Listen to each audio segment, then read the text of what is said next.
Hola, ¿qué tal? Sean todos muy bienvenidos a una nueva transmisión de Dávila en Vivo. Hoy vamos a hablar sobre antivirus, por lo que me encuentro con el doctor José Gajardo. Él es médico internista de Clínica Dávila, además de jefe de UCI. Doctor, ¿qué tal? Bienvenido. Muchas gracias por acompañarnos hoy día. Doc, mientras esperamos a la doctora Rosana Benítez, me gustaría contarle un poquitito la dinámica de lo que va a ser hoy día. Vamos a partir primero con las preguntas que nos han llegado durante la semana y a medida que se vayan conectando nuestros pacientes, seguimos con las preguntas en vivo. Entonces, doctor, ¿podríamos partir con algo muy genérico explicando muy brevemente qué es el antivirus? El antivirus es una enfermedad viral. Una de las cosas que hace que sea relativamente preocupante para las personas es porque no tenemos en realidad muchas cosas con las que tratar a los virus, salvo influenza y algunas otras enfermedades específicas virales que son muy escasas. No hay un tratamiento específico donde uno selecciona un fármaco, un medicamento que yo pueda administrar y con eso pueda bloquear la acción del virus y que el efecto sobre la persona sea el mínimo. Perfecto. Doc, entonces les cuento que durante la semana Alicia preguntó cómo son los síntomas del virus Anta. En el fondo eso es algo que se preguntó muchísimo durante la semana. Se repetía síntomas, por favor, los síntomas. Parece que son bastante comunes como con una gripe, ¿no? Ese es el problema. Se parece precisamente a un cuadro gripal. Habitualmente tienes fiebre, habitualmente puedes tener un poco de dolor de cabeza, también y con mucha frecuencia dolor muscular. Lo típico de que la gente dice que le duele el cuerpo, que le duelen los huesos, pero que en el fondo son dolor muscular. No pocas ocasiones también tiene algún poco de dolor abdominal y de diarrea. Eso lo hace un poquito distinto y además en especial frente a un cuadro de gripe, donde uno pudiera esperar que te vas a dar tos, flemas, estornudos, secreción nasal, no lo tiene. Característicamente esto es diferente por eso, y eso puede prestar una pista. El paciente tiene un cuadro gripal, pero tiene dolor de guatita, tiene un poco de diarrea y no tiene secreción ni nasal ni dolor de garganta bajo esas condiciones. Perfecto, doctor. ¿Y en qué minuto yo tengo que consultar? Porque por una gripe uno dice, ya, me tomo una de estas limonadas, día noche, se me pasa rapidito. ¿Y a quién consulto? ¿Me voy a la urgencia? ¿Me voy a un broncopulmonar o a medicina general? El problema es que es variable. ¿Cuándo voy a consultar yo? Probablemente si me siento enfermo y no me siento muy bien, voy a consultar siempre en el nivel de atención de salud más cercano que tenga yo. Si yo tengo la facilidad de un centro médico que está 50 metros más allá de mi casa, voy y le pregunto al médico cómo me siento.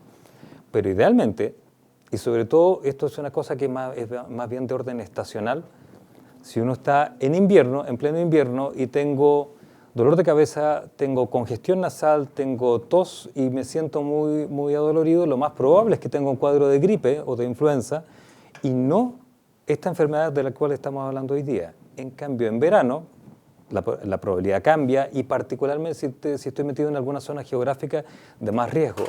El Ministerio de Salud normalmente da instructivos, avisa, hace una campaña que es audiovisual y ronda en la mente de las personas y empieza a aparecer las preguntas que la gente tiene. Porque particularmente en el verano es más probable que uno desarrolle, si tienes contacto con el virus, la enfermedad por antivirus. Perfecto, gracias doctor. Bueno, a nuestros pacientes les cuento que ya se incorporó con nosotros la doctora Rosana Benítez. Hola Rosana. Bienvenida, ella es infectóloga de Clínica Dávila. Doctora, te cuento un poco, estábamos partiendo con las preguntas que nos han llegado durante la semana y a medida que ya se vayan conectando nuestros pacientes, seguimos con las preguntas en vivo. Bueno, desde ya nuestros pacientes muy invitados a enviar sus preguntas.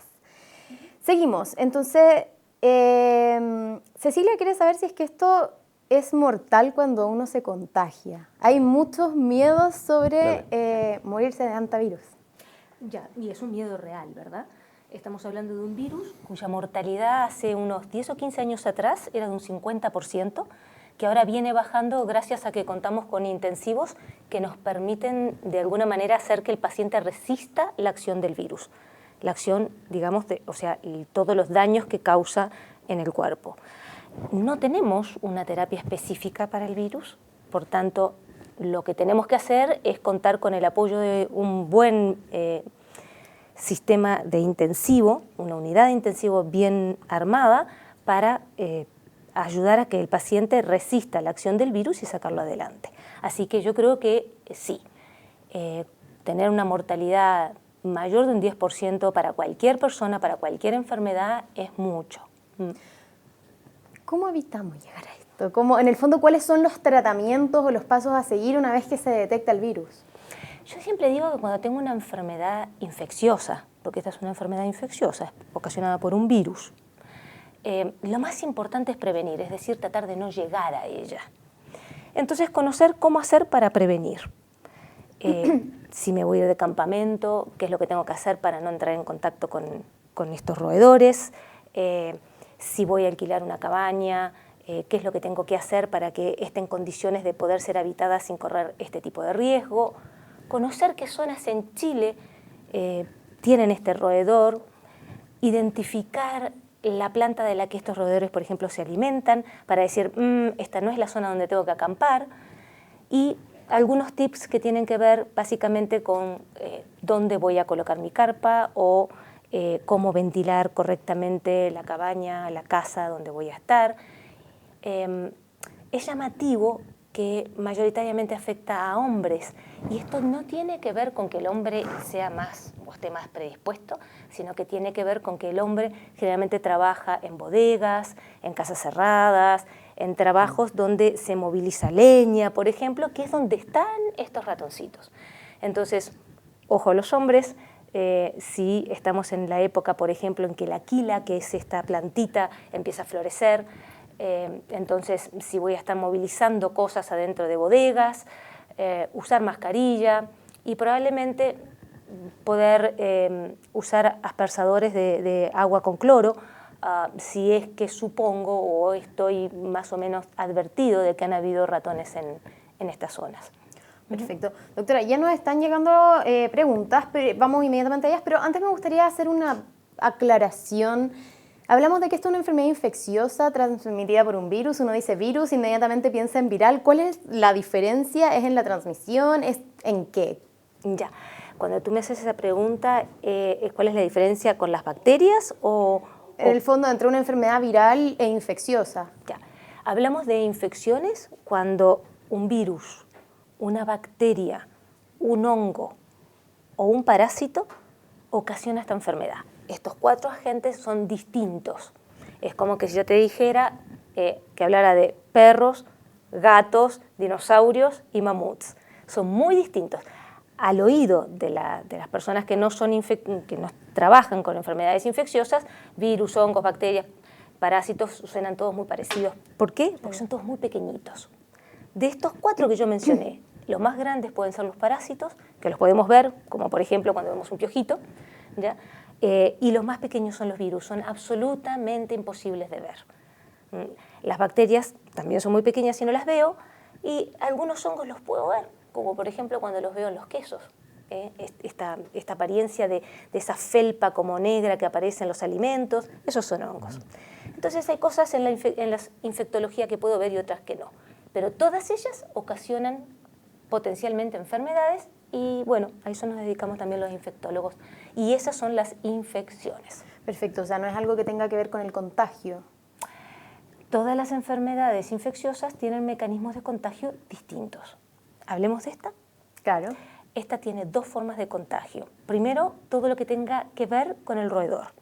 Y segundo, de persona a persona. Y eso está demostrado en Argentina y en Chile. Y está muy bien demostrado ya. Entonces, hantavirus es un virus, lo transmiten los roedores de cola larga.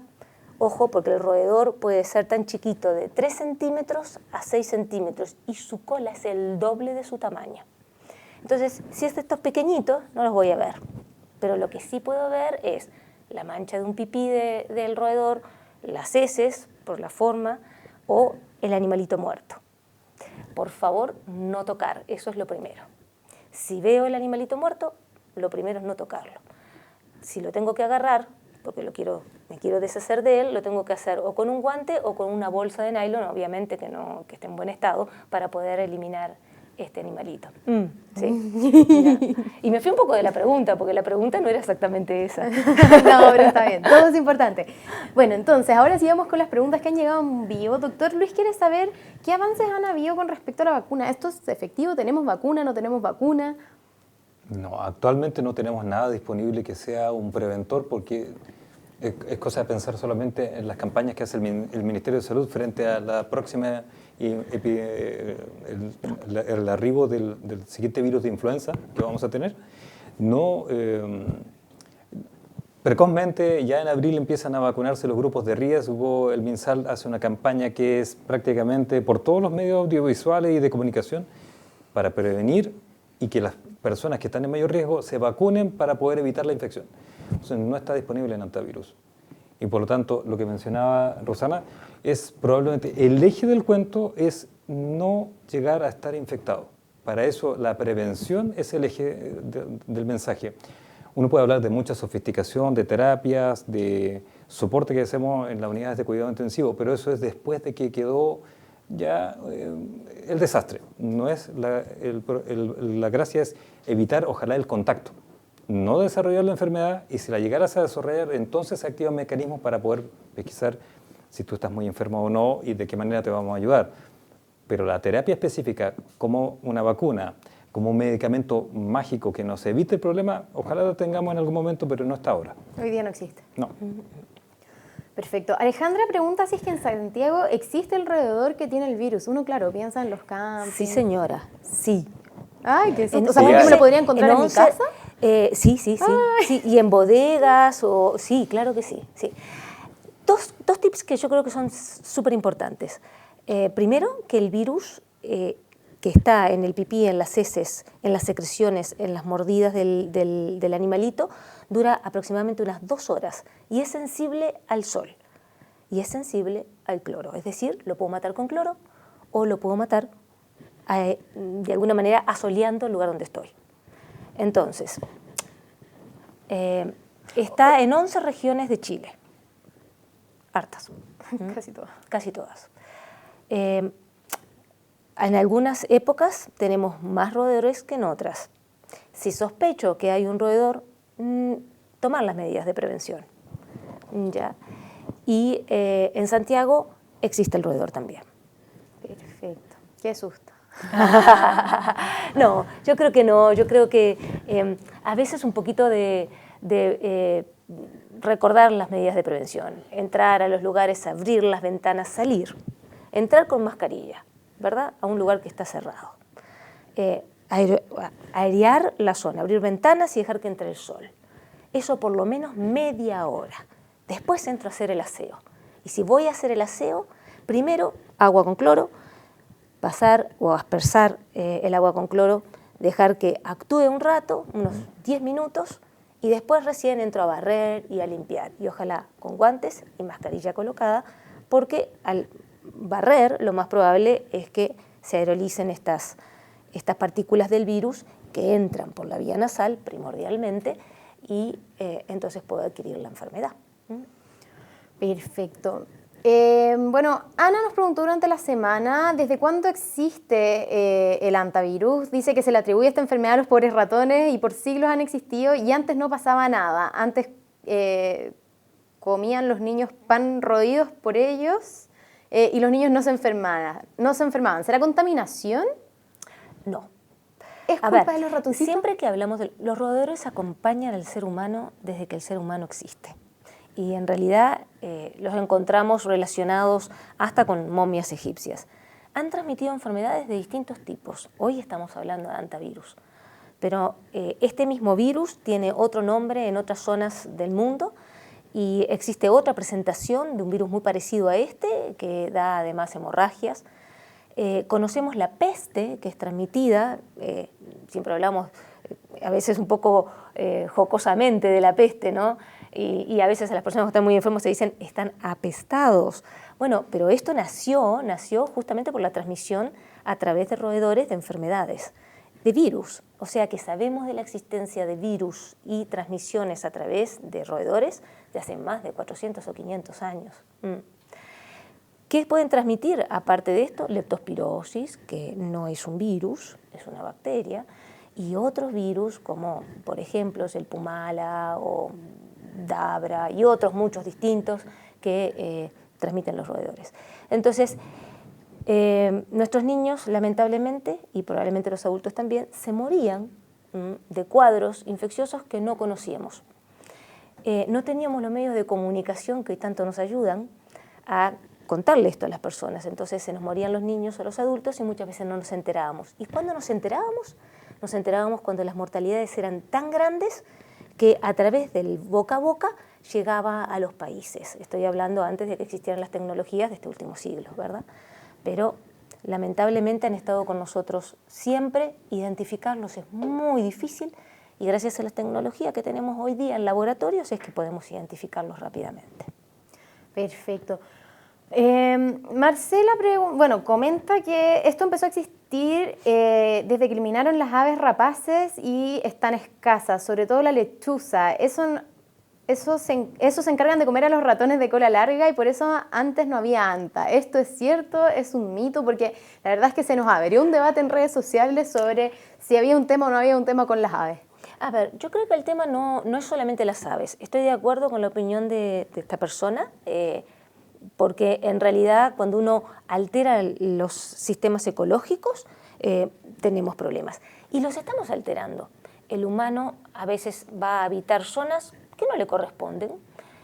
Hacemos edificios en lugares donde habitaban los roedores y eran casa de los roedores. Entonces ahora, por ejemplo, hacemos un edificio y ¿qué tenemos? Les destruimos todas sus casitas a los roedores y los roedores salen para donde pueden. Y los humanos tenemos malas costumbres también.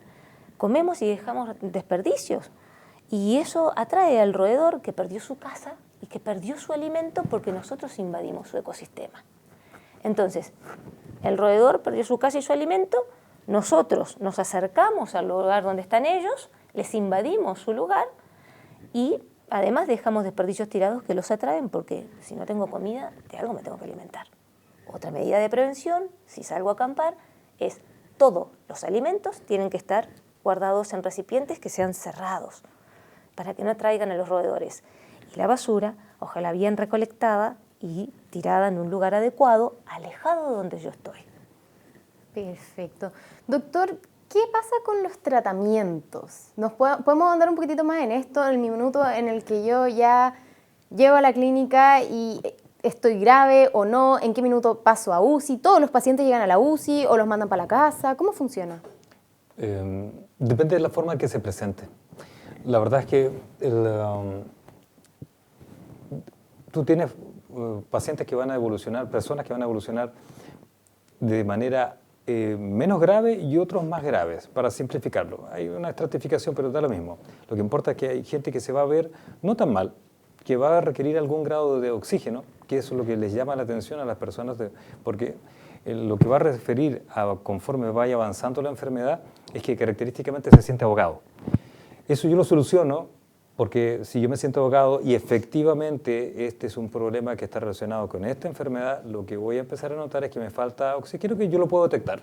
Prácticamente está disponible en forma universal, aparatos donde yo pongo sobre mi dedo y puedo ver cuánto oxígeno más o menos se está dando vuelta en mi organismo y si pasa un cierto umbral, que es crítico, yo tengo que aportar, porque así voy a funcionar mejor.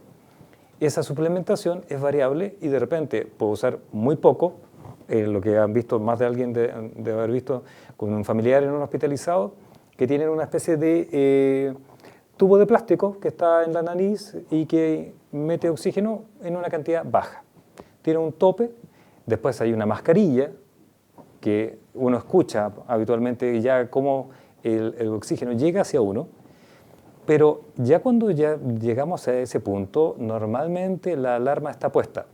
Porque si este paciente, esta persona, tiene el antecedente de haber estado metido, como decía Rosana, estuvo limpiando una leñera, ¿y dónde estuvo? Estuvo con su familia en el sur, en una región donde los casos son prevalentes, y esto es verano, y ha habido quila en gran cantidad, todo el mundo ya tiene la sensación de que si él no anda bien, habitualmente, si es pesquisado acá en Santiago, lo vamos a hospitalizar relativamente rápido, Va a quedar en observación en una unidad de cuidado intermedio y si empeora, nosotros lo pasamos a la UCI. Prácticamente todos los pacientes que lleguen con una sospecha clínica y potente de contacto potencial con un antivirus, solamente por la sospecha lo vamos a estar hospitalizando y si vemos que tiene un discreto agravamiento, es decir, si el paciente está respirando tranquilo, como si estuviera durmiendo una siesta y tiene su cánula nasal con poco oxígeno y está bien, no se le ve más mal, impecable, lo dejamos evolucionar. Esas son las formas leves, hay un porcentaje no menor de ellos que van a pasar y se les va a ir en X días, no muchos, y se va a sentir mejor y va a egresar, no le va a pasar nada grave. Pero si empieza a requerir, yo veo que respira con cada vez más dificultad y voy aumentando la cantidad de oxígeno que tengo que administrar, yo lo paso a la UCI. Porque de ahí en adelante la velocidad con que el paciente se agrava es realmente mucho más rápido de lo que nosotros estamos acostumbrados. Más bien equivale a la sensación de un accidente, pero que ocurre con un poco en cámara lenta. Cuando uno piensa en un choque automovilístico, y tú estabas bien, inmediatamente te chocaron y tú ya eres otro. Depende de las lesiones que hayas sufrido, cómo vas a evolucionar. Pero ya no es la misma situación. En estos pacientes nosotros tenemos después horas a días, no semanas de espera para ver si la situación empeora. Habitualmente, cuando ya el paciente pasó de una bigotera a una mascarilla, yo tengo horas por delante, probablemente máximo 1 o 2 días, no más de eso. Va a ocurrir que hay un grupo, nos pasó hace poco, tuvimos un paciente el año pasado que venía de Coyhaique, él se trasladó por medio de su previsión, dieron la alarma en donde estaba, se aerotransportó en avión ambulancia, lo recibimos nosotros, directo en la UCI, porque había aumentado su requerimiento de oxígeno. Y contra todo lo que esperábamos, evolucionó muy bien, estuvo 2 días, lo mirábamos y el pobre estaba muy asustado, porque entendía los riesgos que podían estar detrás. No pasó nada y empezó a mejorar. Pero nosotros en ese rato dejamos listo todo el sistema y todo el mundo está alerta si es que él entra en falla ventilatoria grave. Eso se produce porque el corazón tiene un importante compromiso en este periodo. No solo que generalmente los pacientes llegan y les vamos a tomar una radiografía de tórax, lo que la gente todos conocen. Cuando uno ve que el paciente empieza a requerir más oxígeno, la radiografía la vamos tomando seriado, día por día, hora por hora si necesitamos, pero frecuente. Él se ve más mal y yo veo que le falta más oxígeno. Y abruptamente lo que va a pasar es que el pulmón se inunda de líquido. Esto conversábamos un poco cómo explicarlo. El corazón es como un molino de agua. Saca agua de un segmento, de un nivel y lo mete en otro nivel, de las venas hacia las arterias. Cuando este corazón no es capaz de bombear lo suficiente, ni se mueve bien, acumula líquido atrás, eso inunda mi pulmón, un pulmón con agua, no va a entrar oxígeno, el paciente entra en falla respiratoria mucho más severa. Eso ocurre esta enfermedad es característicamente, y por eso el susto y ¿no es cierto? Uno siente, digamos, que tienes que estar muy activo en la vigilancia, porque la velocidad de instalación es rápida y los pacientes que van mal, van muy mal. Es decir, si no estás en el lugar apropiado y recibes la atención adecuada, la probabilidad de salir vivo es baja. Sin atención no va a andar bien. Esto, nosotros lo que hacemos en el fondo, al final de cuentas, es que como se inunda el pulmón de líquido, yo lo obvio, lo saco del esquema. ¿Qué hago? Pongo una vía venosa muy gruesa en una vena y pongo una vía venosa muy gruesa en una arteria. Saco la sangre del cuerpo, la oxigeno afuera con un aparato que le mete oxígeno y la devuelvo. Y espero, porque esta es una terapia de soporte. Cuando hablamos recién de las terapias, que no hay ninguna vacuna específica, que no hay ningún medicamento específico, lo que uno hace es sacar la sangre durante un rato, la oxigenas, la devuelves. Y eso tiene que ser en un ambiente de cuidado intensivo, primero porque el tamaño de las vías venosas que vamos a utilizar es muy poco usual. Es mucho más grande que las vías venosas que toda la gente utiliza para ponerse un suero porque está deshidratado. Todo es distinto. Y esperamos. ¿Cómo notamos que empieza a mejorar? Porque el paciente, tenemos maneras de saber cómo va a funcionar su corazón, empieza a mejorar, empieza a bombear bien, el paciente, las radiografías se empieza a limpiar del líquido y dejamos después que el paciente oxigene, él respira, sacamos las cánulas y vuelve a su vida. Pero Sí. eso lleva a veces un mes completo. Y la verdad es que pasamos un susto gigantesco todos. Sí. Así que más vale prevenir que curar. Sí, como que no me ha pasado y ya estoy asustada. Bueno, es un poco la idea, ¿no? Cuando uno empieza a explicar la complejidad de lo que hace este virus y el riesgo que se corre de vida, yo creo que las medidas de prevención uno las recuerda más y probablemente las aplica más, ¿no? Pero es un riesgo real. Y esto, algo que no me quedó tan claro, a pesar de esta perfecta explicación. Sobre todo tenemos dudas. En estos días u horas en que el paciente se lleva a la UCI, o sea, ya nos damos cuenta de que no está respirando bien, se le pone la mascarilla, ¿en qué minuto entra este sistema de las cánulas, qué sé yo, al tiro o puedo esperar los 2 días? ¿Cómo se define si el paciente la necesita o no? ¿Me explico? Sí. Todos ellos van a tener nosotros decimos monitorización, sistemas de medida tanto del nivel de oxígeno en sangre como de la función cardíaca que yo puedo tenerlo segundo a segundo. Eso se puede hacer.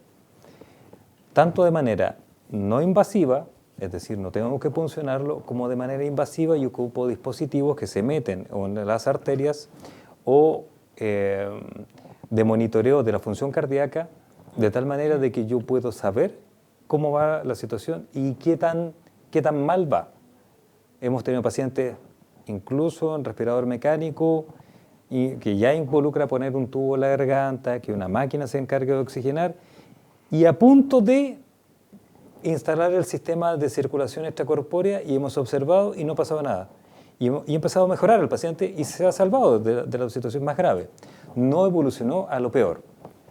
Pero el sistema está hecho y uno puede vigilarlos de tal manera continua que puedes ir sabiendo segundo a segundo y puedes adelantarte un poco porque hay medidas en las cuales la función cardíaca yo sé que bajo determinado valor de función del corazón yo lo voy a conectar al sistema de circulación extracorpórea antes de que sea una catástrofe. Habitualmente el paciente está con mínimo 3 o 4 pares de ojos que lo están mirando todo el rato, se siente, es muy invasivo, muy observado. Pero la necesidad tiene cara de hereje y hay que hacerlo. Perfecto. Gracias, doctor. Bueno, les cuento que ya están llegando los piropos. Fabiola dice, saluda a nuestro querido doctor José Gajardo, un excelente profesional, muy empático, claro en su explicación. Le recordamos con mucho cariño y agradecimiento. Qué bueno. Por otro lado, doctora, Isabel quiere saber, bueno, dice, entiendo que los síntomas son similares a los de una gripe. ¿Cómo podemos saber en qué momento ir a un servicio de urgencia? Porque puede tratarse de ANTA. Ok, siempre es importante lo que nosotros llamamos el antecedente epidemiológico, ¿no? O sea, si estuve en contacto con alguien que estuvo acampando o tiene contacto con bodegas o leñas o baldíos, si la persona lo estuvo haciendo. Y después, dentro de lo que es la presentación del cuadro clínico, lo que más llama la atención es que la fiebre no se presenta al tiro. A diferencia de los resfríos, no hay tanto moquillo por la nariz y se acompaña de dolor abdominal. Y eso es un poco distinto. Generalmente los virus respiratorios no se acompañan de náuseas, vómitos y dolor abdominal. Entonces esto empieza como si fuera un resfriado, con mucho dolor de músculo, con mucho decaimiento, y a las 48 horas se está agregando generalmente estas náuseas, vómitos y dolor abdominal. Si eso lo junto con que estuve acampando o en alguno de estos lugares, alerta, hay que consultar rápido. Si la persona no se da cuenta, pero empieza con un poquito de dificultad respiratoria, eso siempre me tiene que hacer consultar el servicio de urgencia. Me tiene que hacer pensar en ANTA o me tiene que hacer pensar en una neumonía de cualquier otro tipo. Y si cualquier otro virus me está dando una afectación de la parte respiratoria, debo consultar, porque no es lo habitual y porque es un signo de alerta de que algo importante está ocurriendo. Perfecto. Entonces esto se puede contagiar también entre personas, no solo es culpa del ratoncito. Exactamente. Eso costó muchísimos años darse cuenta. Durante muchísimos años solamente pensamos que era en contacto con el roedor. Hoy sabemos de que si está dentro de la época de contagio persona a persona, que generalmente es como una semana, puede ser hasta un mes, pero dentro de la semana es cuando hay un mayor contagio y se hace a través también de las gotitas, se llaman de fluge, que son las gotitas de saliva que uno expele cuando habla o cuando tose. Y hay que recordar que todos los cuadros respiratorios altos dan tos, puede haber un poco de estornudo, entonces la probabilidad de contagio es mayor. Una semana, pero Isabel pregunta, ¿cuántos días pasan entre que empiezan los síntomas y se pone grave? Eso va a depender de la persona. Lo que sí le puedo decir es que entre que entré en contacto con el ratoncito o sus heces o el virus y hago los síntomas puede a veces pasar hasta un mes. Perfecto. Entre una semana y un mes es el periodo, pero es variable. O sea, pero siempre mejor consultar. Absolutamente. Sí, más vale consultar de más en este caso que de menos. Doctora, te cuento que José dice, la doctora Rosana, muy buena en su especialidad y muy clara en sus aplicaciones y muy humana. También te han llegado piropos. Bueno, doctores, les cuento que se nos está acabando el tiempo. Sí, aunque no lo crean, pasó muy, muy rápido. Sí. Entonces, me gustaría saber si tienen algún comentario o algo importante de recalcar que no hayamos conversado o que podamos recalcar antes de terminar, antes de cerrar. Prevención. Prevención. Prevención es la palabra aquí. Cambiar algunos hábitos de limpieza. Por ejemplo, si voy a entrar a estos lugares que están cerrados, que son de bodegaje o donde hay desperdicios, o si voy a acampar, no cuesta nada llevar hipoclorito de sodio, que es el cloro, y colocarlo alrededor de la carpa, si es que estoy en carpa o si voy a limpiar la casa. Primero colocar esta disolución de agua con cloro antes de limpiar, ventilar siempre bien todo, pero eso para todos los virus, no solamente para esto, y consultar si tengo dudas. Me basta con que el paciente sienta la duda para que venga a consultar. No necesito que tenga todo el cuadro clínico, porque si no, después Pepe la va a tener difícil. Yo creo que el concepto básico es lo mismo que dice Rosana, no hay por dónde perderse. Lo mejor es no haber tenido que operarse nunca de nada, y lo mejor es no haber tenido que hospitalizarse nunca de nada, y lo mejor es nunca haber tenido ANTA. Por lo tanto, si yo veo que tengo síntomas ya después de, bueno, tendré que consultar, y si tengo que consultar, saber que lo vamos a apoyar. Porque esto, no hay nadie, no tenemos ninguna vacuna, por lo tanto estamos todos expuestos, y lo que tenemos que recordar es que las personas, una vez que ya estás en una situación difícil, les cuesta dimensionar que pudiera ponerse peor, pero vamos a estar allí para apoyar, para darles ánimo a ellos, a su grupo familiar, que sepan que el esfuerzo es un equipo gigantesco. Yo represento un grupo muy enorme de gente que está detrás, porque yo no hago ninguna cosa y soy milagroso. Es un trabajo de equipo grotesco, muy grande para que alguien surja después de un antivirus grave y que ha estado conectado en estas circulaciones extracorpóreas, como dice Rosana, a veces un mes para sacarlo adelante. Pero la ventaja que tiene hacer todo ese esfuerzo, que el MinSal se preocupa de enviarlos, inclusive desde el sistema público hasta el sistema privado, si necesita, porque no tiene opción, para apoyar al paciente, es que la gente vuelva a calidad de vida normal. Eso es algo que no mencionamos. Que cuando pasa la enfermedad, de los graves, si estás bien después de todo esto que hemos mencionado, vas a volver a hacer tu vida común y corriente. No queda con secuela. Y eso es muy bueno. O sea, te deja una capacidad de trabajo donde vas a volver a hacer tu vida. Entonces, el esfuerzo está más que justificado. Sí, bueno, yo creo que a todos nos quedó súper claro que no queremos una circulación extracorpórea en nuestro cuerpecito. Nadie. Ya, perfecto, doctores. Muchas gracias por acompañarnos hoy día. Todos nuestros pacientes quedan muy invitados a revivir esta transmisión a través de nuestro fanpage de Facebook y nuestro canal de YouTube. No olviden que tenemos muchos temas relacionados a esta y otras patologías en nuestro blog en davila.cl y nos vemos el próximo jueves en un nuevo Dávila en Vivo.